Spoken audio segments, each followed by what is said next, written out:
High in the wild country of Yellowstone, there lies the perfect valley. Perfect, that is, for wolves. But the valley is so rich, everyone wants to stake a claim.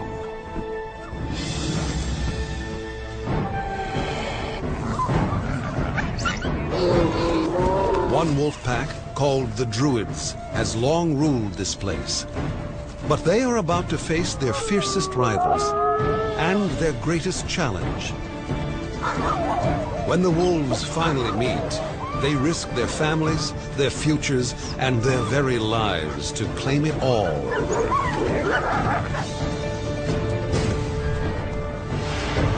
In the Valley of the Wolves.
This is a tale of quest and conquest, a struggle for land and legacy. Its twists and turns take 3 years to unfold.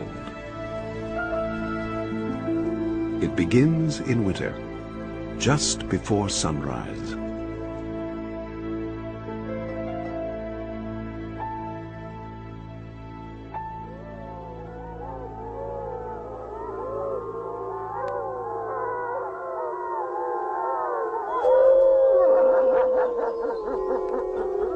For the Druid Peak Pack, the Lamar Valley in northern Yellowstone has always been home. The Druids have ruled this valley for 8 years.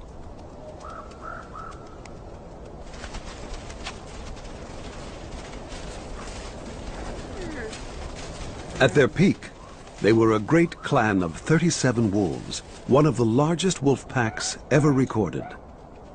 But that was almost 2 years ago, when their leader was in his prime. He's known by the research collar he wears as Wolf Number 21. Come April, he will turn 9 years old. Having lived almost twice as long as the average wolf in the wild, he's one of the oldest wolves in the northern range. Yet, along with his mate, Alpha Female 42, he still keeps the Druids together, helping to feed and protect them.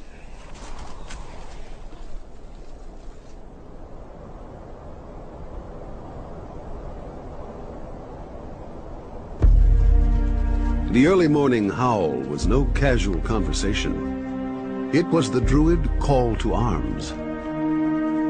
Wolves are born to hunt, and Lamar Valley is the finest hunting ground in all of Yellowstone. Each winter, some 2,000 elk from Yellowstone's northern herd descend into Lamar. The valley is surrounded by mountains and sheltered from the deepest snow. 1.5 miles wide and 30 miles long, this is the best winter range in Yellowstone.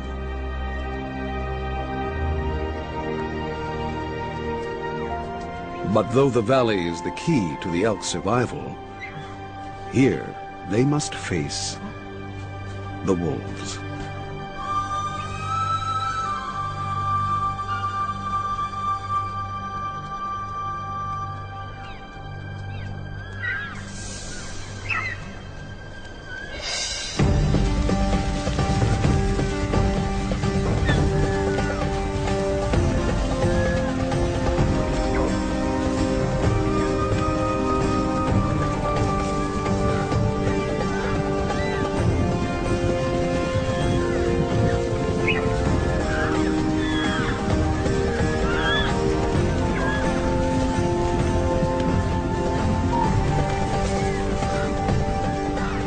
The young druids leap forward, full of speed and stamina. They chase and test the elk. Chase and test until they find a weakness.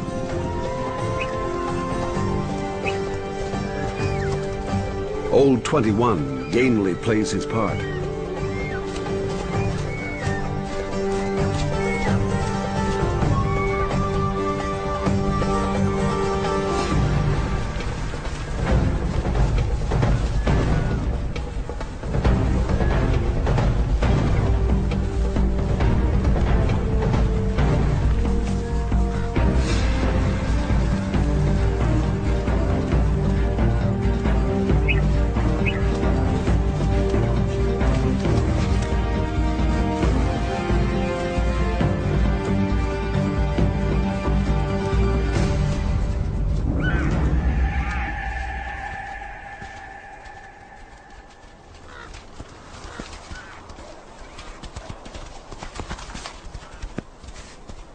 The youngsters do most of the legwork, but when it's over, all the druids share the reward.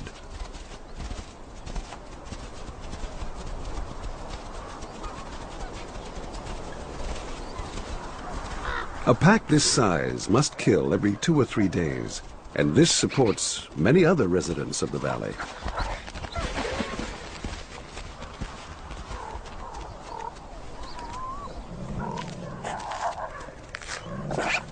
Ravens and magpies are so quick on the scene, they often beat the rest of the clan to the kill. And it's not just food they're after.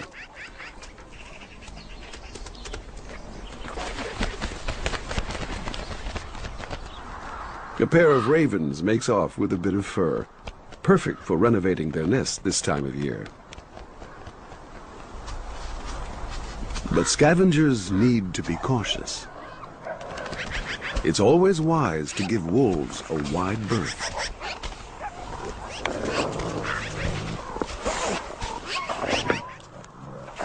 The little red fox has second thoughts. He won't return until the druids are long gone. But this pair of coyotes can be too bold for their own good. While the wolves are still at the carcass, the smart move is to hang back. Sometimes wolves are willing to share, but more often they get touchy about their hard-earned property.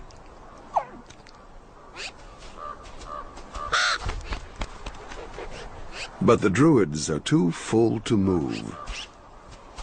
If they haven't eaten in several days, they will gorge and consume 20 pounds in a single meal. About all they can manage now is a nap. Still, the coyotes approach with caution. They can never be sure when wolves will turn.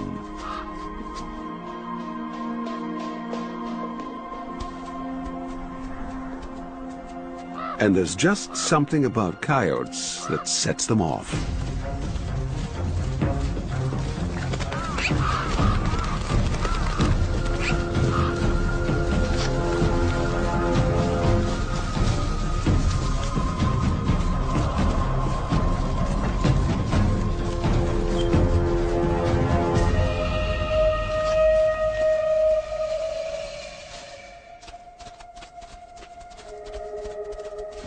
The druids are not out for blood this time, but the coyote couple has had a scare.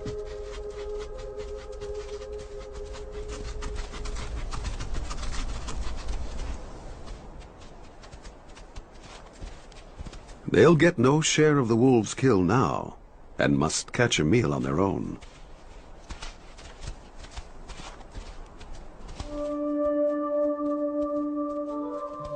Rustling around in the frozen grass, a vole gets careless.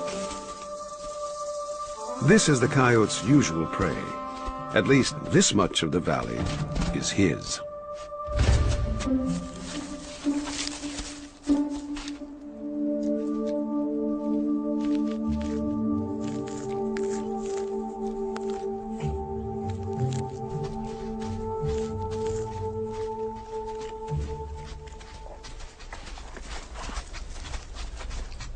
The coyote couple settles down for the night. As mates, they share a territory in the valley and a bond that will last for life.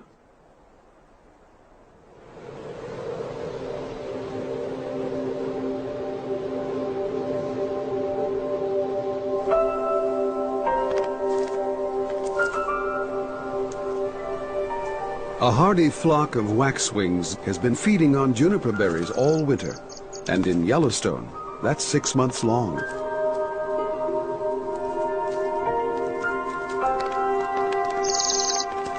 Yet, with 2 months of winter still to go, a hint of spring is in the air. A lone black wolf is coming to call on the Druids. He's not just any wolf, he is 302. The most notorious flirt in Yellowstone.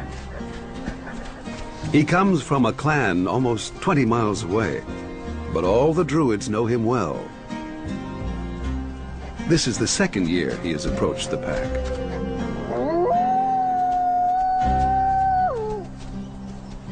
"21 and his mate are not exactly pleased to see him. Their daughter, however, can hardly contain herself.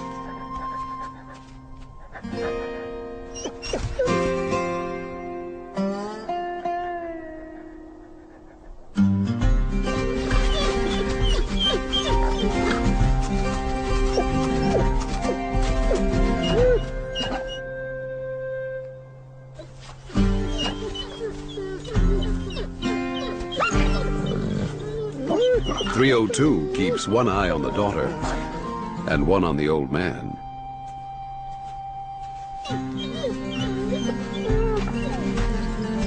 Finally, 21 has had enough.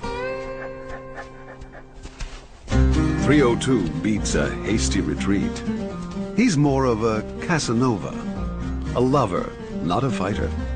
He wants no part of challenging the old chief.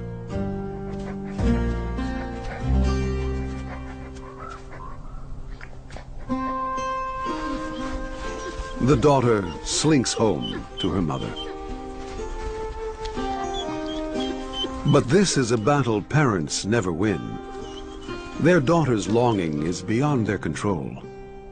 This is the mating season, and not just for wolves.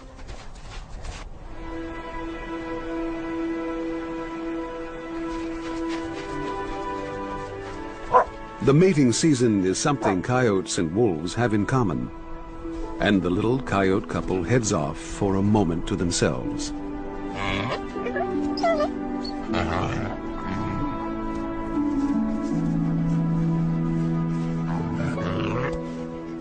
In 2 months, both coyotes and wolves will give birth, and the valley will become the playground of a new generation of pups.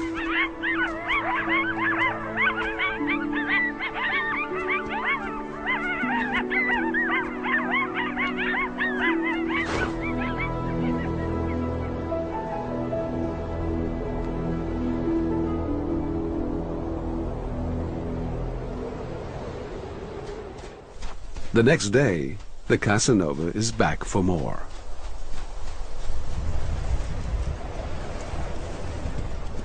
He courts the females, but what he really wants is to join the clan, an idea that seems to agree with all the Druid daughters.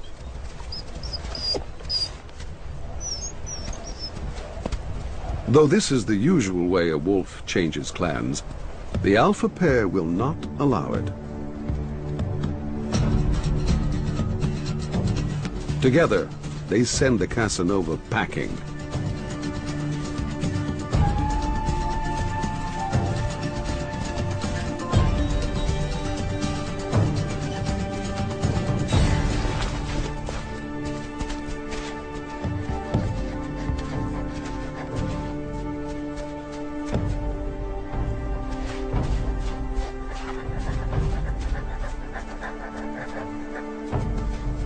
The old couple still makes a formidable team. They restore order to their valley, but it won't last for long. They are at the end of their reign. Within a week, the alpha female will be dead, killed by another pack. In a few short months, 21 will follow her. His bones will be found lying on a ridge above the valley. It's the end of an era. The tale is about to turn for the Druids of Lamar. Trouble comes first from their western frontier, as a rival pack challenges their border.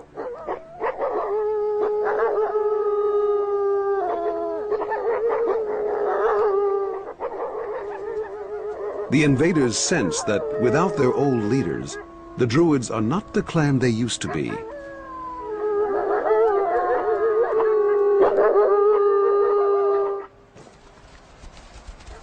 But the Druids rally, and with a quick council, swing into action.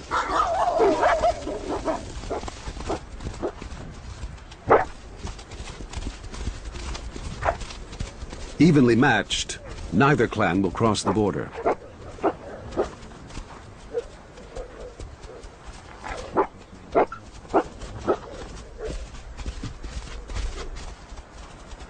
And for now, the Druids hold the line.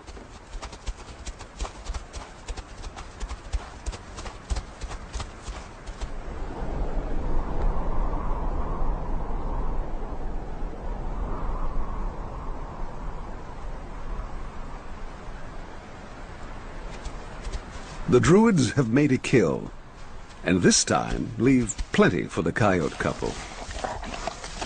But there's never enough for everyone.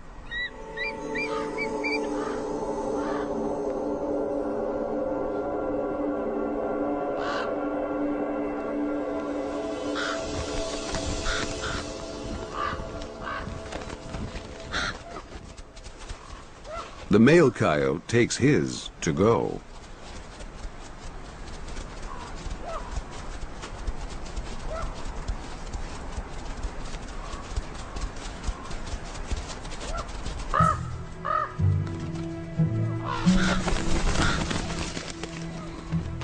Now the eagle can move in, but even he can't eat in peace.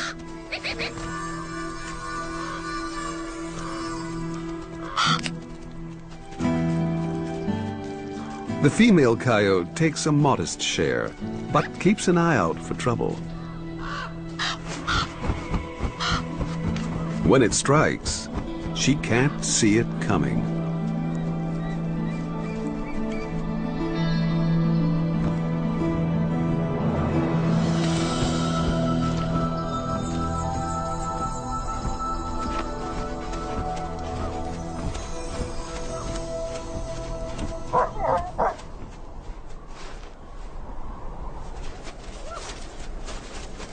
The male hangs on tight to his prize, while the female washes away all that's left of hers.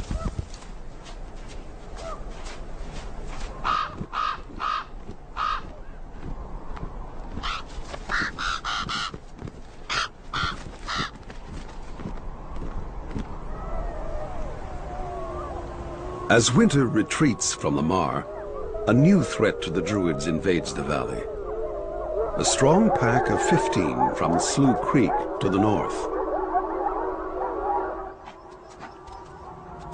They're already deep into Druid territory, intent on conquest. The Druids respond, but their strength is diminished. Now they are only 9. The Sloughs can hear the Druids' weakness and attack. Though outnumbered, the Druids set out to meet them.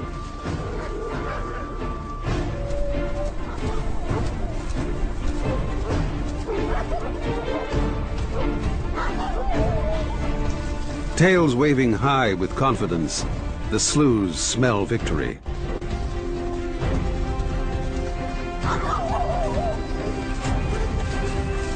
But the Druids are fighting for everything they own.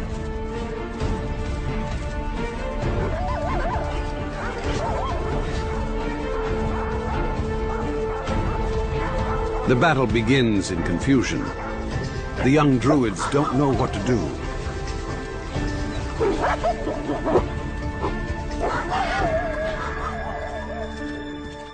Then the chief of the Sloughs takes charge, attacking the druids' new leader.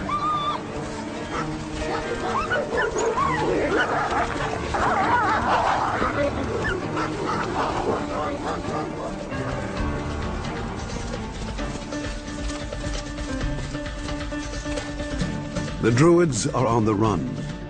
The best they can do is escape with their lives.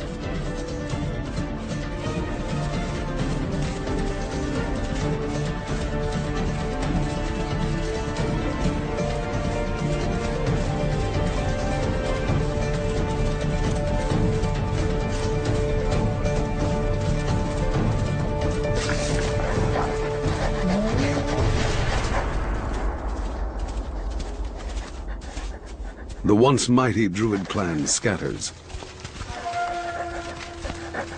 Bound for hard times, they head into exile.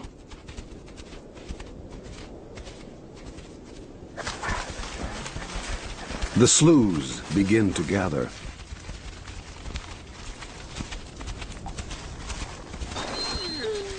They've done what no other pack has been able to do in almost 10 years.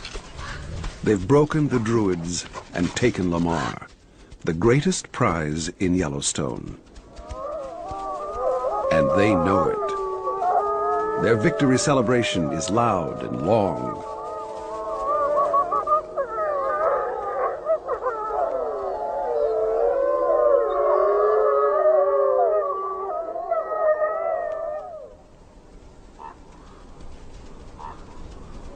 For the coyotes, it's a seismic change. The druids were the devil they knew. What kind of overlords will the Slough Creek wolves be?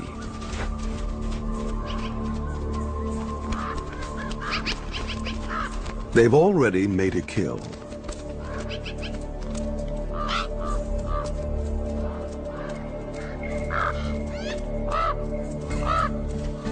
And the male coyote moves in as usual.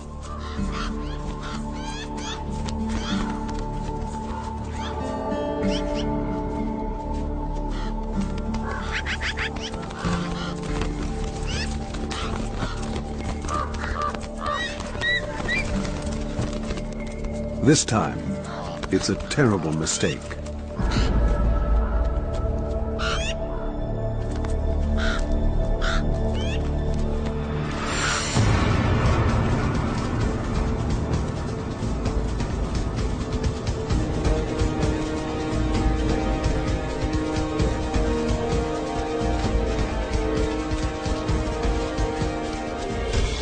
Flush with their new power, the Sloughs set out to deliver a message.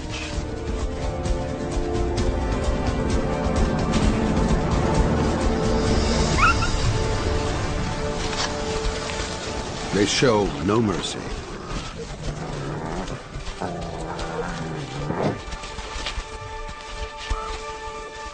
The female coyote has no choice but to flee.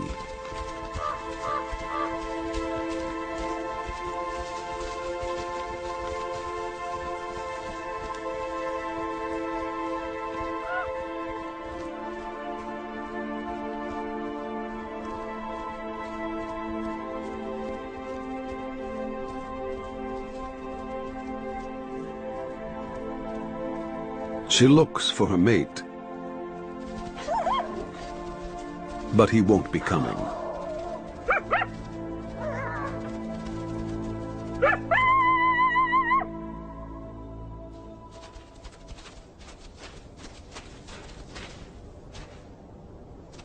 The female must carry on alone.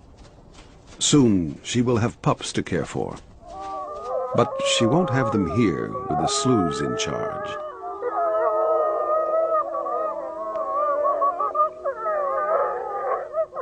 Turning south, she heads into unfamiliar country, into the interior of Yellowstone.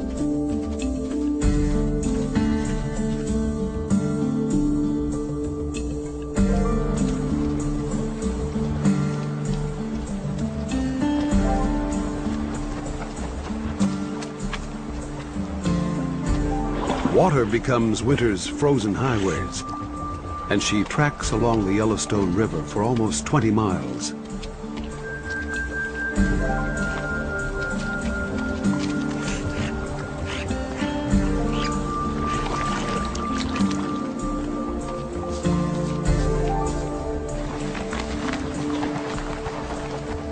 This icy road leads her directly to the base of the upper falls.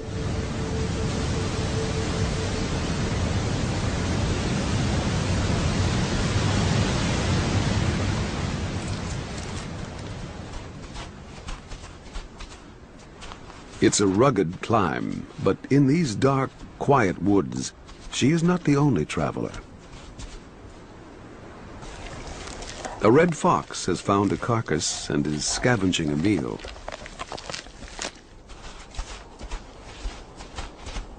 For the fox, the coyote is not a welcome sight.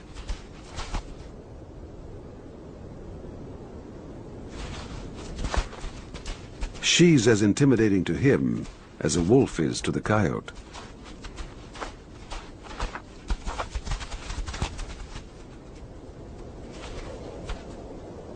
But the fox knows how to make it here, in the dead of winter, on his own. He ventures out into the bright expanse of Hayden Valley. This is Yellowstone's high plateau, almost 8,000 feet in elevation. While winter is retreating down in Lamar, it hangs on here with a vengeance.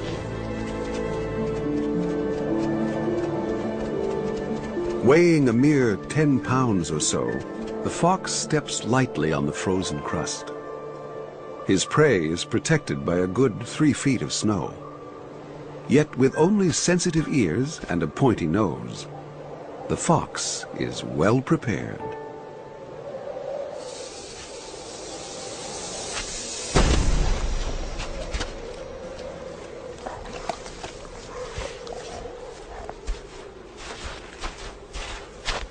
At 30 pounds, the coyote keeps breaking through the crusty snow.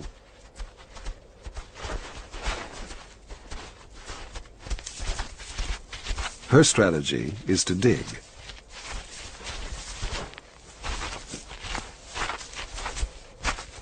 And dig.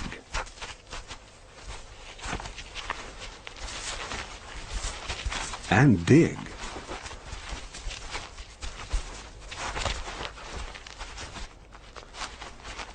But in the end, it's worth it. Bison spend the winter here, breaking trail and pushing snow. It takes all their massive strength to reach the meager grass below. The elk left Hayden months ago. Only one other creature can match the bison's ability to endure. The winter wolves of Hayden. This small but remarkable band has made an extraordinary choice. Instead of taking on other wolves for the riches of Lamar, they stay here and take on the fiercest prey.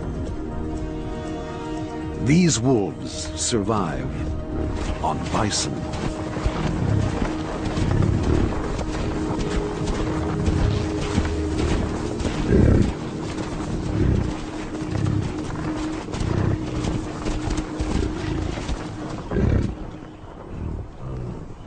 There is little for the coyote here. It's hard enough for the wolves. This tough little band hasn't had many pups and hasn't grown any larger. Hayden Valley may not provide enough nutrition for them at the right time of year.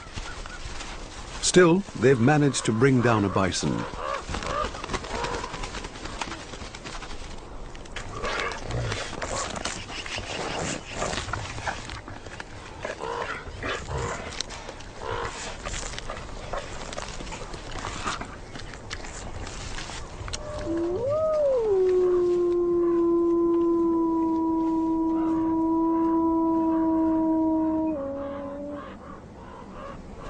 But the coyotes had enough of wolves. She needs to find a den site, some safe place to have her pups. She continues on her solitary way, leaving Hayden and its wolves behind.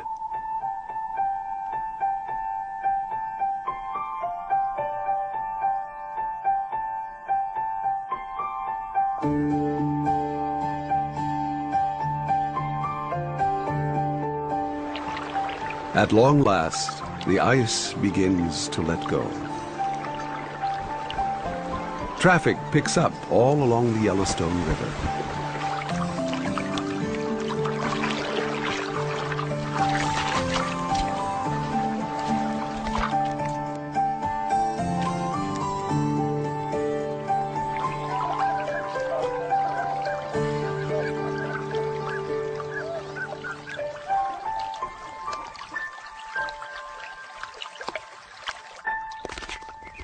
Just along the riverbank, mountain bluebirds are flocking to the first feast of spring. Caddisflies are hatching. They've spent the winter in larval cases in the riverbed and now spill out from the water and melting ice, bringing the birds back to the high country.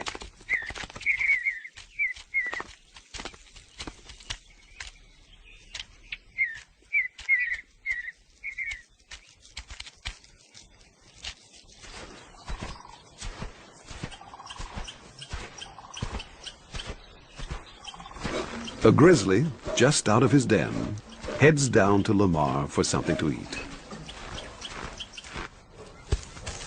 But after fasting all winter, it takes a few days for his appetite to get back to bear size. He just starts out with a snack.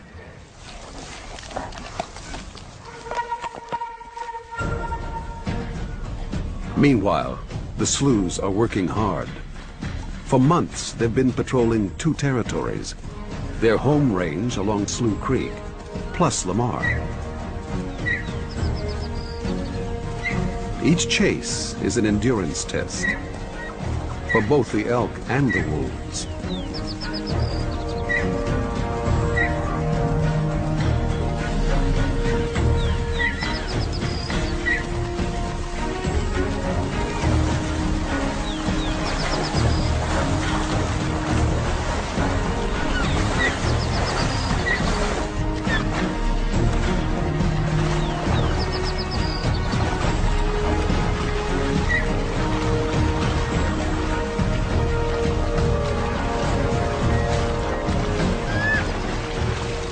After running flat out for almost an hour, the wolves finally succeed.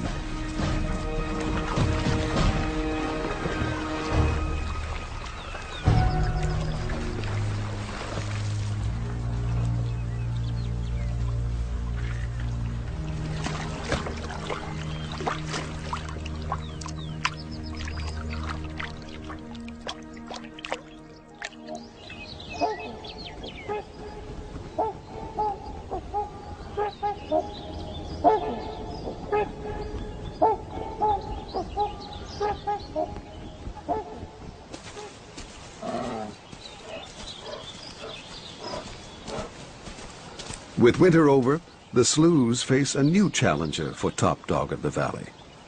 A grizzly is more than a match for a wolf or two, and when one gets wind of a kill, the wolves must step aside.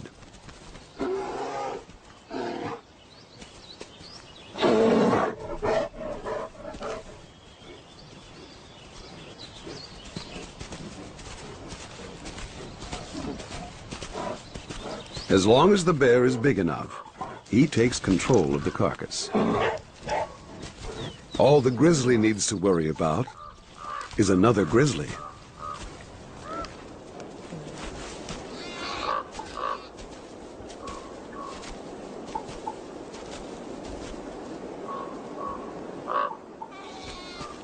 But a mother and her cubs are a vulnerable combination. Even the wolf tries to give them a hard time.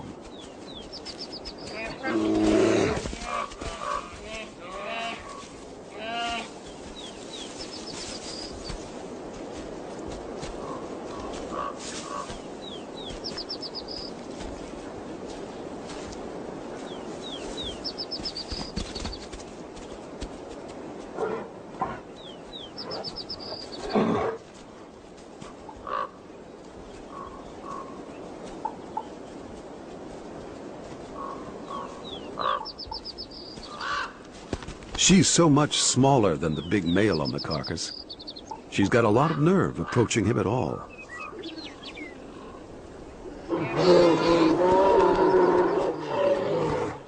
One quick confrontation is all it takes to settle the entire situation.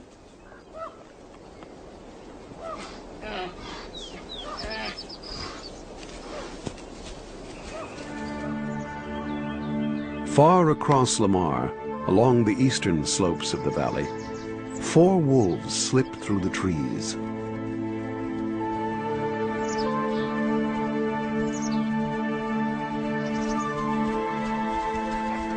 The 2 females are all that's left of the mighty Druid clan. But with them is 302, the Casanova. Though in exile and far from power, the Casanova has become a Druid at last.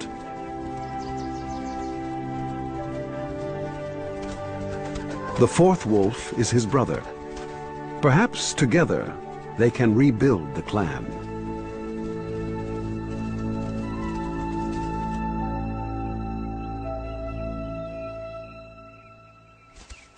The once solitary fox is now busy raising a family.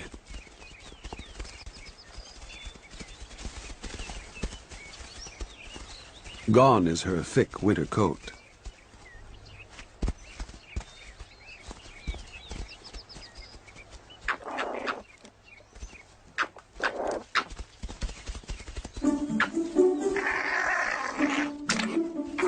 The fox kits are all energy and high spirits, playful little hunters to be.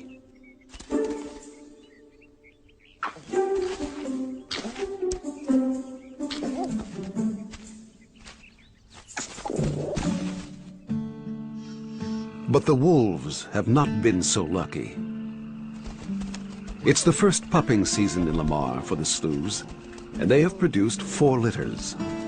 But the pups are dying, one by one. The killer is an unidentified virus sweeping across the northern range. It could be parvo or canine distemper, but it's devastating to wolf pups. The sloughs are hit hard. Out of 15 pups, only 3 survive.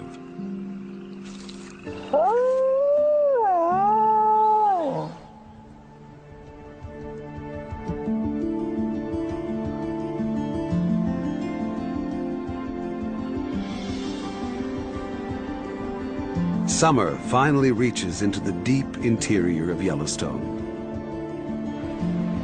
It releases the full force of the falls. It greens up the high Hayden Valley and warms the shores of Yellowstone Lake.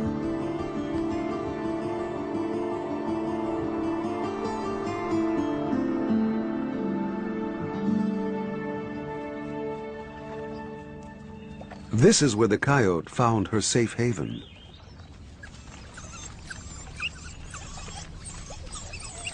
Now she's rearing 3 pups by herself.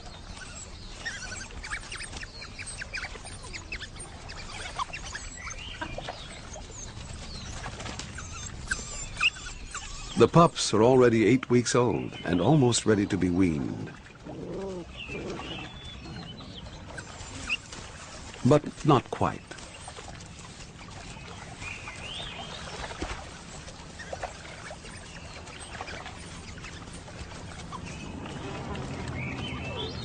Their den site, far from Lamar, has turned into a stroke of good fortune.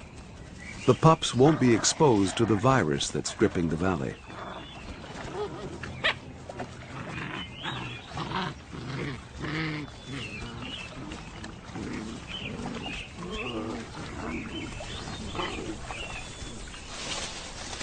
Their mother works hard, keeping everyone fed.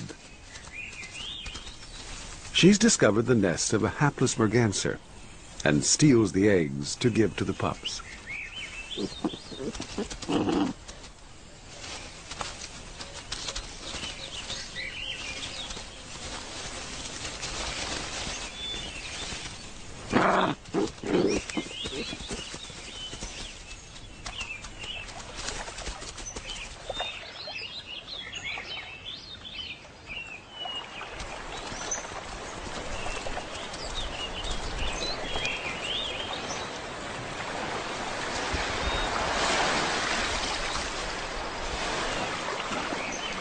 For the pups, the lake is a daunting but irresistible playmate.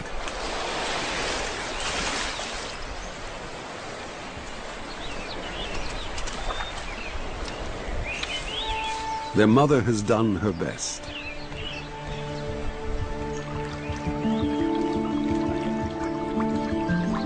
And as summer unfolds, mothers all across Yellowstone are doing the same.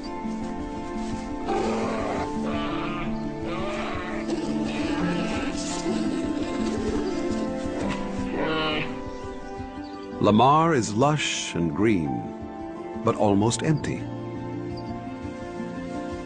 The elk have dispersed into the high country, and with them went the wolves. The valley recovers from winter's wear and tear. The grass has a chance to grow.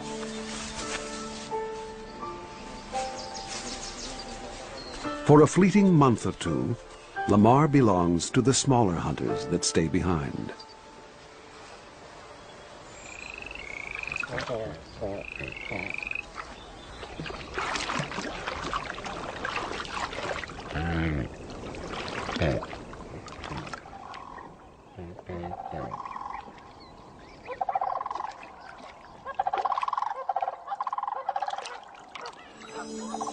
All too soon, the long days are over.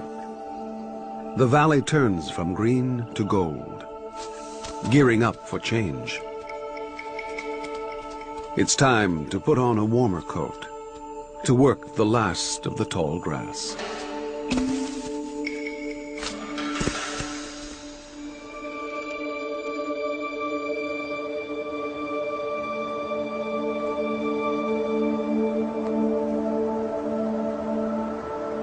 Winter descends again into Lamar, the Valley of the Wolves. But strangely, the wolves seem to be missing. Instead, coyotes are gathering into wolf-like packs. All across the northern range, wolves have suffered a setback. The lethal virus has taken a terrible toll.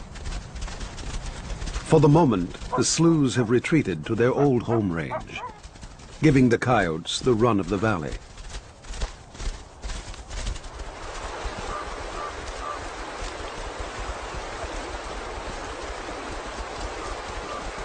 But it's not quite that simple for the coyotes.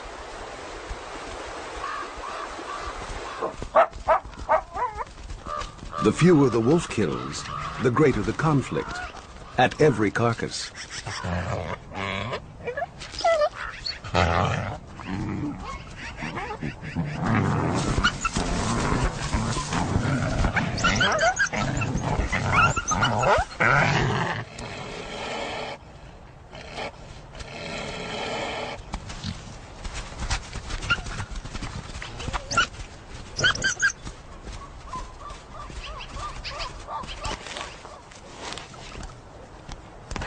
And now the coyotes must police each precious kill.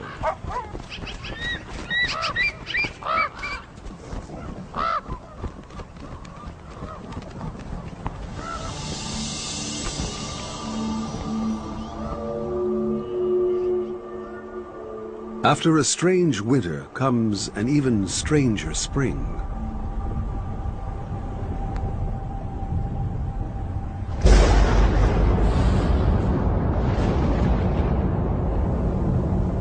A curse seems to hang over Lamar, dogging the footsteps of the Slough Creek pack. It's April, their second pupping season in the valley, and their troubles go from bad to worse. A mysterious gang of 12 wolves from outside Yellowstone steals into Lamar.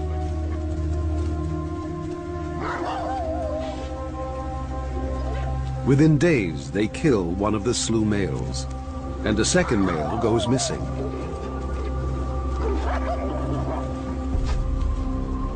Then slowly, deliberately, the unknown pack climbs the western ridge, up to the steep site of the slough's den.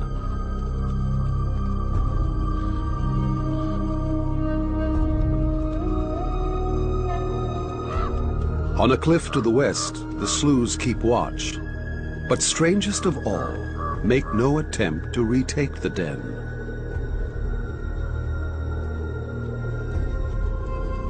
For 12 days, the unknown wolves camp out at the site. The sloughs fail to break their siege. They are unable to reach their pups with food, and the pups all die in the den. The unknown wolves then withdraw from the valley, even more of a mystery than when they came.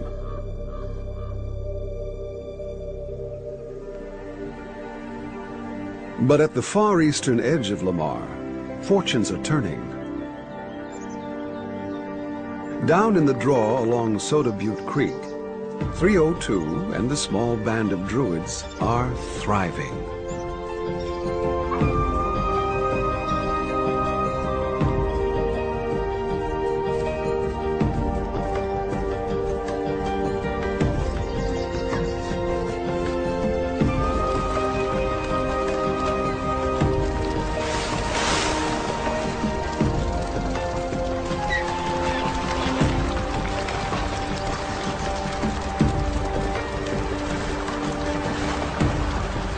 They hunt with a grand purpose. They have pups to feed. Druid pups growing fast. From just 2 females have come 11 new recruits. Here in exile, the druids have been reborn.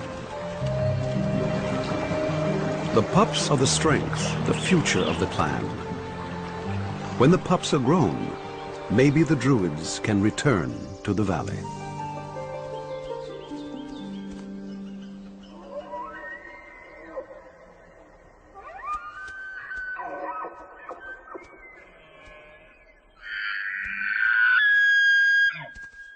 Once again, Lamar rings with the rituals of autumn.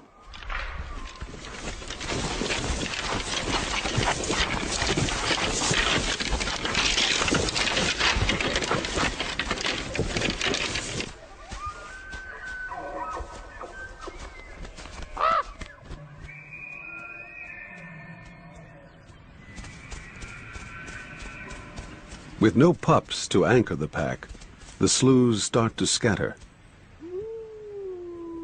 Some have been killed or died on their own. Some have just drifted away.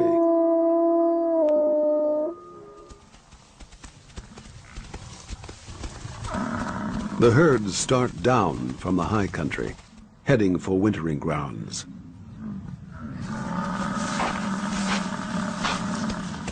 And the rut of bison bulls shakes the valley floor.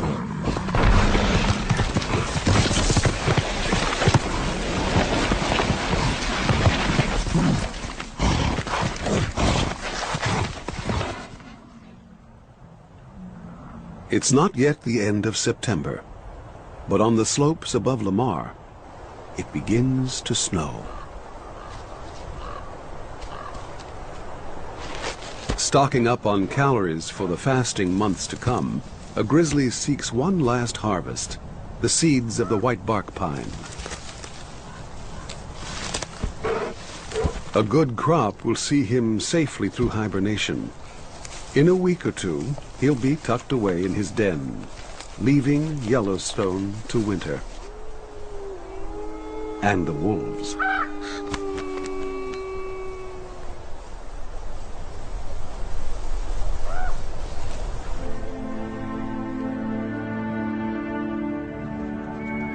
From all across the northern range, thousands of elk roll into Lamar like a tide.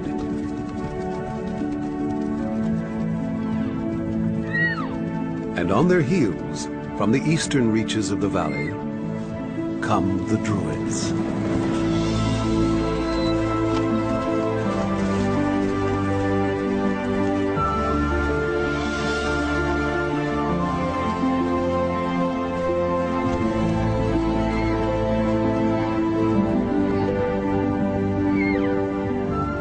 Out in front is 302, the Casanova. His quest is complete.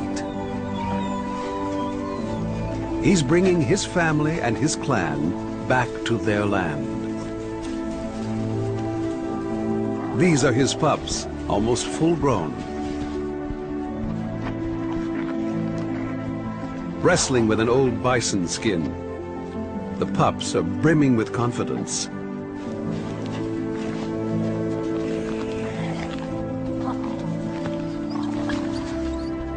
Reaching the heart of the valley, they wait for a challenge. But all is quiet. The sloughs have no fight left in them and slip away up the ridge in silence. They had taken this perfect valley and just couldn't keep it. But then, nothing worth having is easy to hold. The Druids will surely be tested in the seasons to come, but today, the valley is theirs. The Druids have come home.